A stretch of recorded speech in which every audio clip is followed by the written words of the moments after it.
Hello and welcome to our latest unboxing video. I'm Eliza here at the Hatfield Public Library. I have a box of, I think it's adult fiction and nonfiction. I'm going to start with a big release in the world, and specifically here because we have a lot of fans. It's the new Elizabeth Strout, The Things We Never Say. I'm not 100%, but I think she generally has some repeating characters she uses. I think this is new characters. It's someone named Artie Dam, a school teacher living a double life. Um, he's I'm not really sure what the double life is. But anyways, he's a school teacher and so something's going on, and she's always really great at sort of just exploring complicated emotions. We have the Daisy Chain Flower Shop. This is a popular series by Laurie Gilmore. Romance, small town spicy romance. Transcription by Ben Lerner, the author of the Topeka School. Oh, looks like it's funny. It's like a phone, but it's also like an ancient tablet. I like that cover design. Um, so so he's the narrator is traveling to Rhode Island where he's conducting a interview with his 90-year-old mentor. F Unforgettable story that unfolds in dreamlike circumstance. So that gives me the vibe that maybe it's more on the literary side.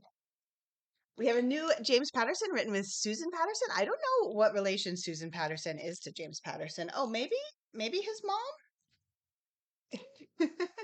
Anyway, they wrote a book together. It's called The Mother-Daughter Book Club. We have this Patricia Cornwell, normally a novelist. This is a memoir called True Crime from this very popular author. Um, yeah, telling her own story. It says achingly honest. Carley Fortune, One Perfect Storm. Definitely a Beep Tree vibe. It is that season. Oh, 1 week in paradise to heal a broken heart. So two best friends. I don't know if the best friends are actually also a romantic couple. I think so. Their names are Frankie and George. And oh, her fiance dumps Frankie gets dumped by her fiance. I feel like George maybe is gonna come into play. The New Perimenopause by Claire Haver, MD. A lot of us are reaching this age. There's a lot more talk about perimenopause, and understanding of what it is. Um, so this answers questions, sets straight some of the confusing stuff. There's a lot of confusing information out there. Into the wood chipper. Oh, a whistle. I said it in like a fun way, but it wasn't really fun. A whistleblower's account of how the Trump administration shredded U.S. aid, Nicholas Enrich. So definitely we were all reading about this in the news. And this is sort of a more detailed breakdown of what happened and, the what's happened since. Two James Patterson in one box. We have 26 Beauties. Gillian McAllister, Caller Unknown, a read with Jenna pick. And also a very popular author who I haven't read any of hers yet. So how far would one mother go? So she's trying to save her teenage daughter who's gone missing, and someone says, "Don't call the police. Come to this location." So she's been like being like held for ransom. The Vast Enterprise by Craig Furman, a new history. Oh, I read about this. A new history of Lewis and Clark. This sounds like some really interesting history. Again, we all learn about Lewis and Clark, and then I feel like more recently I've learned that some of the things I originally learned were not quite what they seemed. So this I think is a good. A lot of people are going to be interested in this book. It's a heavy book. They use nice paper. It's got photographs. Um,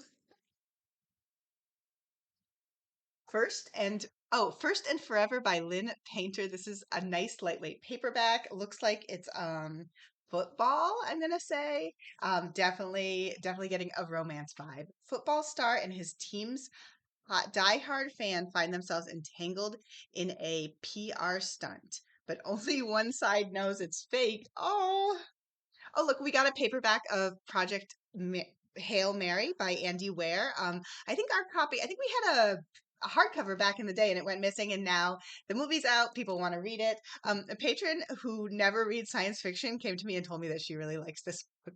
So I think that's a really good recommendation. Um, Ooh, this is another big one. We have Kathryn Stockett's The Calamity Club. Um, Looks like we only have one copy of this. I kind of wonder if we're going to need another. It's gotten good reviews, and her other book was super popular. It takes place in Oxford, Mississippi in 1933. And my understanding it's kind of like an ensemble cast, a group of women who are sort of down on their luck. Um, yeah, says it will make you laugh, cry, and cheer. We have Rules for the Summer by Meghan Quinn. Definitely a romance, definitely a beach read. Paperback, but on the longer side. So maybe if you have like a lot of time at the beach, this would be a good one. Um, oh, the main character is trying to restore a candy shop. That's like so cliched, it's like meta. And then she sounds like yeah, it's a romance. We have Debbie Macomber Chasing the Clouds Away. Oh, there she is on the back. Um,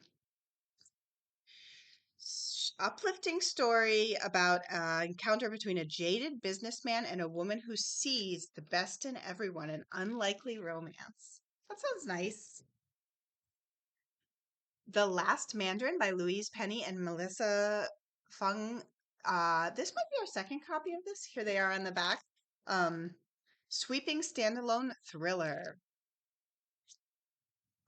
We have a new Jack Carr, The Fourth Option.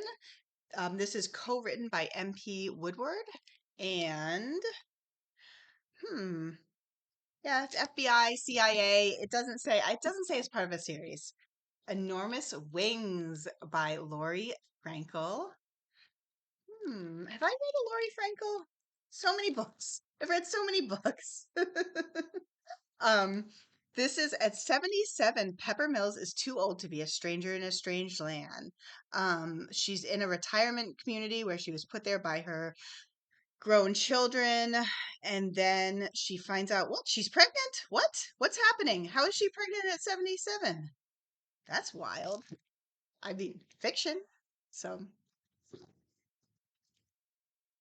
The Young Will Remember, Eve J. Chung. So I think this is probably historical fiction. Yeah, 1950, the coldest winter in decades. 28-year-old Chinese American journalist is on a military flight to cover a battle in the mountains of North Korea when her plane is shot down. Oh my gosh. Wow, that sounds really good.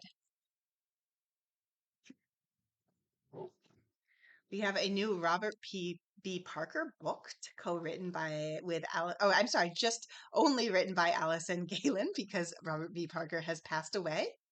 And last of all, we have a new Alex Finlay, very popular thriller author. This is the anniversary. Um, my understanding, I haven't read any of his recently. They're kind of like in the realm of like just suspend your disbelief a little bit and roll with it, and then they're really fun. Today became an anniversary they would never celebrate. Um, so there's like a